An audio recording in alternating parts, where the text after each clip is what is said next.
नाज़रीन, कराची कैदाबाद के इलाके में अंजुमन तहफ़्फ़ुज़ मुकाम मुस्तफ़ा के ज़ेर एहतमाम 12 रबीउल अव्वल के हवाले से जुलूस निकाला जा रहा है।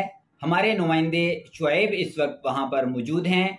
जी शुएब, जुलूस के हवाले से आगाह कीजिएगा। जी अमन सुल्तान, मैं इस वक्त मौजूद हूँ कराची कैदाबाद के इलाके में, जहाँ इस वक्त अंजुमन तहफ़्फ़ुज़ मुकाम मुस्तफ़ा उलमा पाकिस्तान के ज़ेर एहतमाम मरकजी जुलूस निकाला जा रहा है, जिसकी क़यादत मौलाना फरीद कादरी और दीगर उलमा इकराम कर रहे हैं। ये जुलूस दाऊद चुरंगी से वापस कैदाबाद पहुंचा, जहाँ पे अजीम और शान मिलाद मुस्तफ़ा कॉन्फ्रेंस का स्टेज सजाया गया। कॉन्फ्रेंस से खुसूसी खताब मुमताज़ मजहबी स्कॉलर डॉक्टर अता मुस्तफ़ा ने फरमाया। इस कॉन्फ्रेंस में DC मलीर और SP मलीर ने भी खुसूसी शिरकत की। जी शुएब, बहुत शुक्रिया, कराची से हमें आगाह कर रहे थे।